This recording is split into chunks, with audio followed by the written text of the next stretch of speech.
Hola, soy Javier Cravioto y este es mi espacio en opinión y análisis de la 4TV. Hoy vamos a platicar de el boomerang. La brillante maniobra de hacer campaña sucia por parte del equipo de Xóchitl Gálvez se transformó en un boomerang que regresó a golpear a quien supuestamente iba a beneficiar. El precio político que está pagando la oposición por usar una estrategia ya conocida y que sí les dio resultado antes es inmensurable. Así funcionan los boomerangs. Mientras más fuerte se les arroje, regresarán con mayor violencia. La oposición ahora entonces pues aprende esta dolorosa lección y a su candidata como consecuencia de esto ya no la quieren ni los suyos. Empresarios se le alejan, los comunicadores y medios ya empiezan a trastabillar. El chayote recibido ya no les es suficiente ante el fangoso pantano en el que se metieron. Yo pienso que en su casa de campaña, en esos búnkeres tácticos que dicen tener, pues deben estar diciendo ya detengan esta sangría. Todo les sale mal. El problema es que se dicen políticos, pero abominan la política, porque en vez de haberla hecho, prefirieron irse por el manual fácil que les habrá vendido sus asesores. Y que son gringos y españoles, por cierto, y de eso hablaremos después. Existen dos maneras de abordar una campaña política. Eso todo el mundo lo sabe, así se entienden las campañas políticas. En positivo o en negativo. Mientras que Morena y sus aliados, encabezados por Claudia Sheinbaum, decidieron hacer una campaña positiva con propuestas, con planes puntuales de las políticas y programas de desarrollar, mismas que pueden ser discutibles, que pueden gustar o que no pueden gustar, eso no importa, pero hay propuestas, hay ideas sobre la mesa. La oposición, por su parte, prefirió hacerla en clave negativa. Criticar al gobierno actual a base de mentiras, achacándole supuestos fracasos que, por contrastarse con la realidad, en vez de reducirle votos, le atrajo más votos a Claudia Sheinbaum. ¡Qué ironía! Pero pues así les pasó. Creyeron que denostar al presidente López Obrador les daría frutos y no tuvieron la mínima inteligencia para pensar que el presidente más querido de por lo menos los últimos 60 años ya tiene un teflón formado por más del 70% de los ciudadanos. Estos son datos. Más puntos perdidos para la oposición. Cada caso e historia política en los países explica si las campañas negativas tienen éxito o no tienen. Uno de esos casos está documentado. Debería ser lección para todos. Esto fue en Reino Unido.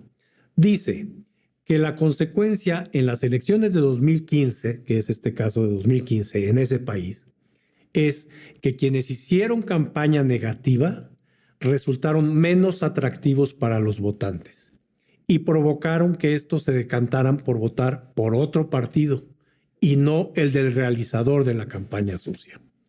Y también, y esto me parece muy importante, de hecho esto me parece lo más importante, que tuvo un impacto negativo en el grado de confianza de los electores en los políticos. Es decir, que sí hay un efecto que no tiene necesariamente que ver con los votos, a quién se van o a quién no se van, pero sí hay un efecto que aleja a los votantes de la vida política. A la gente no le gustan esas campañas y no le gustan porque se siente manipulada. Las campañas políticas entonces pueden tener como estrategia desarrollarse como campañas sucias. Hacerlo así o hacerlo de una forma propositiva tiene una explicación, pero también tiene consecuencias. Cada grupo elige qué hacer. En política mexicana, las campañas sucias no son nuevas. Ya está muy documentado esto, tenemos mucha historia al respecto. Pero quiero definir qué son campañas negativas para tener más claro el concepto de lo que estamos hablando. La campaña negativa es la que, en vez de ocuparse de subrayar las bondades propias de un candidato y de sus propuestas, sus programas, sus ideas, se enfoca en destacar los defectos del oponente, es decir, destaca lo negativo del oponente. Se trata de minar la reputación de un candidato, de un partido, de una opción política, de una idea política, degradando la percepción que tengan los votantes respecto de su rival. Pero como herramienta de este tipo de campañas se incluye la mentira, el miedo, la exageración, la denostación, el ataque a la familia del oponente, la invención de datos y resultados negativos de la opción política que le apoye al otro.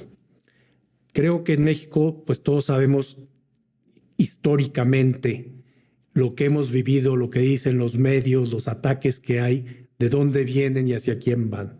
Estas son parte de las herramientas que usa la campaña negativa. En la campaña negativa, lo que importa es la inmediatez de lo que se diga. Sembrar la idea en quien lo escuche en determinado momento, apostando a que posteriormente no revisará si esa información era verdad o mentira.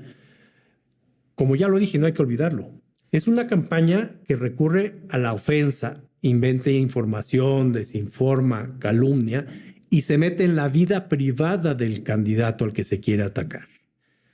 Lo de la inmediatez es todo un tema, porque lo que se busca es que doy un mensaje, no importa si es mentira, ya lo dije y ya alguien lo escuchó.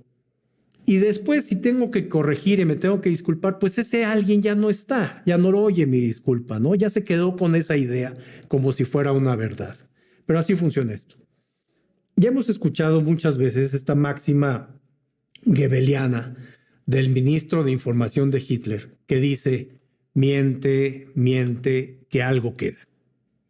Aquí en México tenemos nuestro propio desinformador, entre varios, en la voz del señor Alarraqui, ese Carlos Alarraqui, que dice, literal, dice, yo tenía la solución. Entre más mentiras des contra Morena, mejor te va.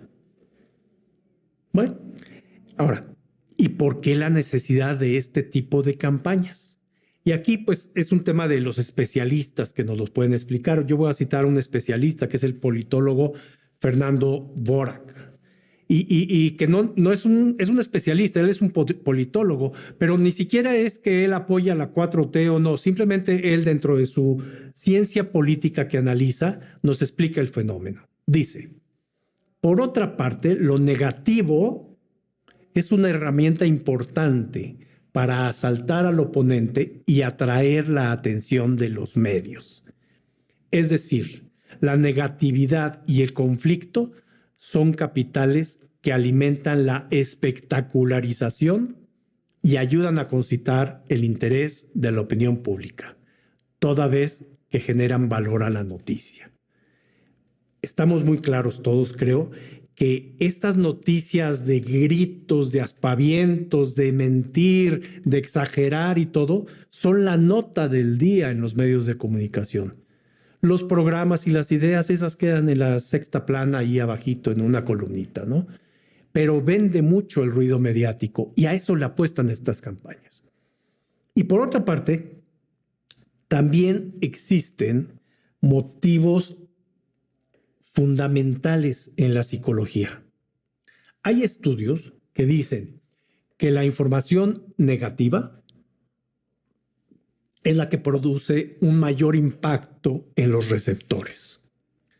En el proceso mental que todos ejecutamos, es más sencillo recuperar lo negativo que lo positivo. Así funcionamos los seres humanos. Por lo cual, recibe mayor ponderación en la mente del votante.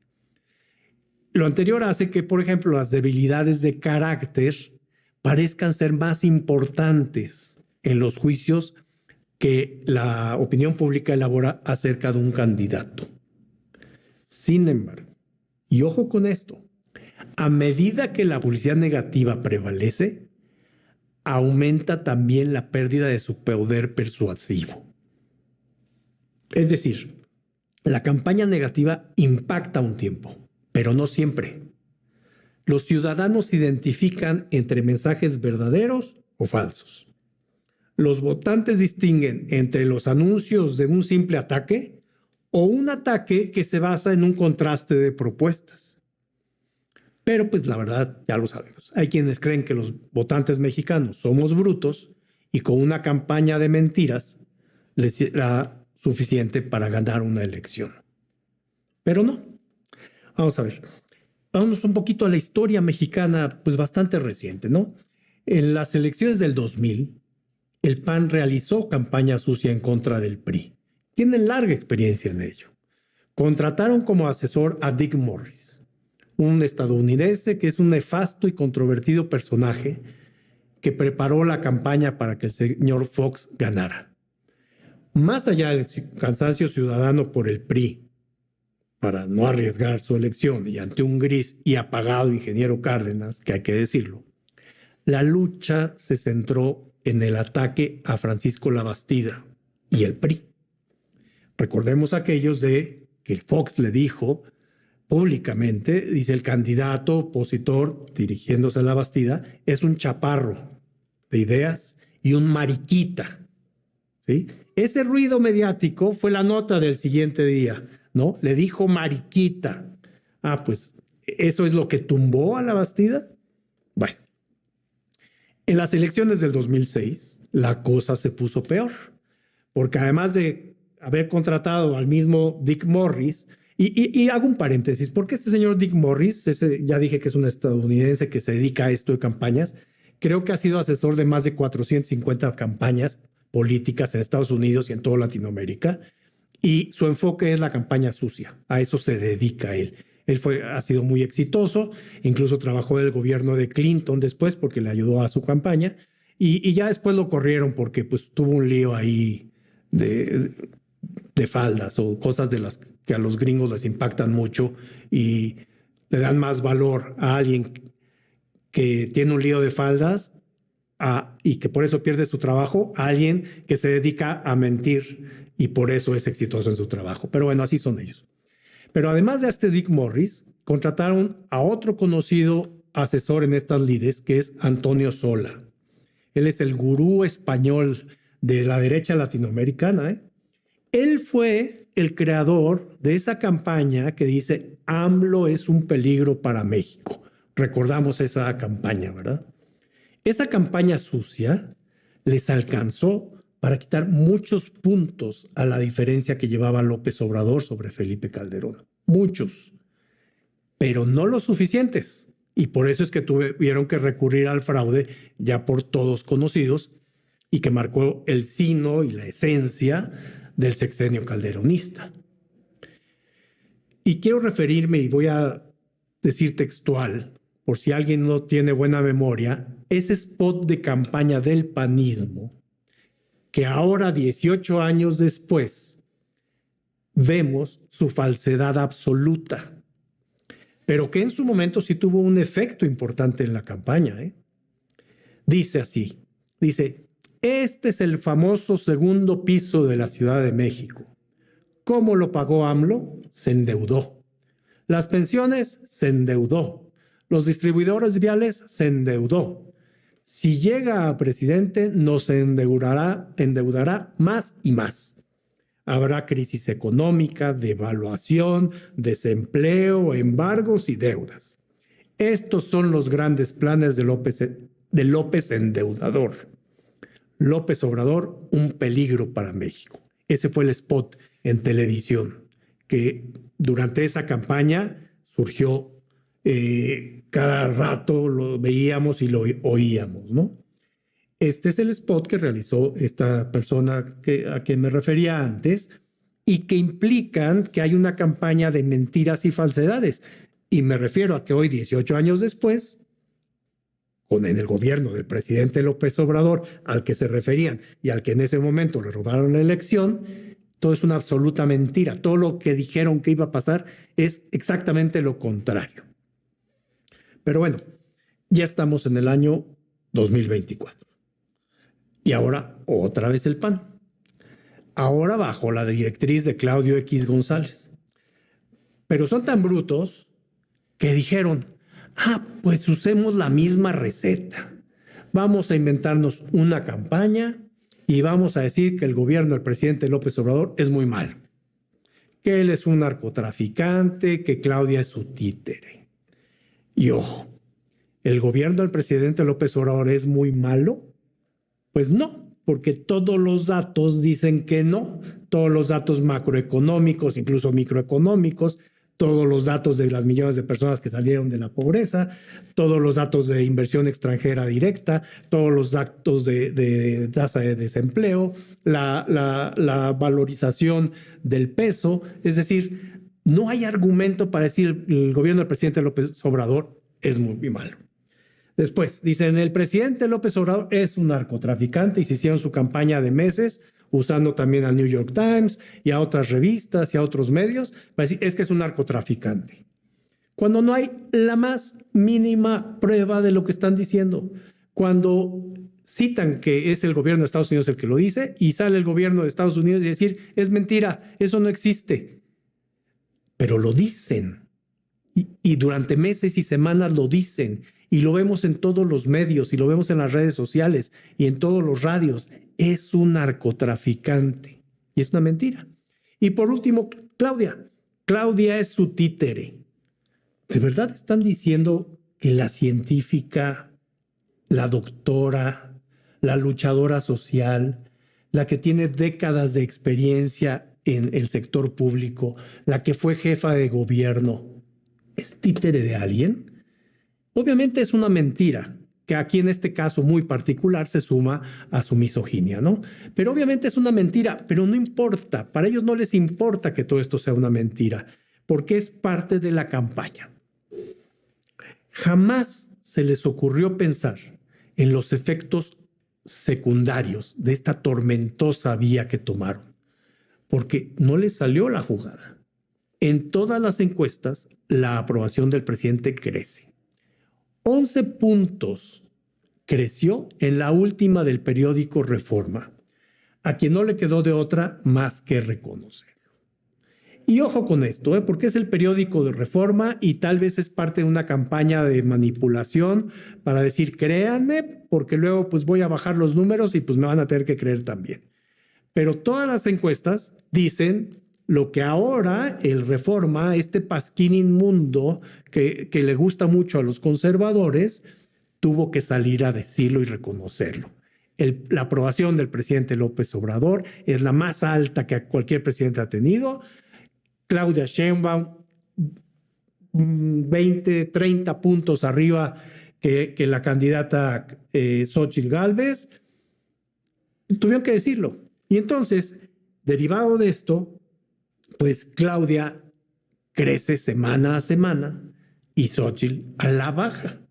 Pero pues, ojo, esta es una campaña sucia y por lo tanto aquí no se acaba. Las campañas sucias no tienen un guión para decir, pues si me sale mal aquí ya le paro. No, ellos tienen una campaña sucia que van a ejecutar hasta el día de la elección y después también vía tribunales, pero hasta el día de la elección va a seguir. Por lo tanto, esta campaña sucia aquí no acaba.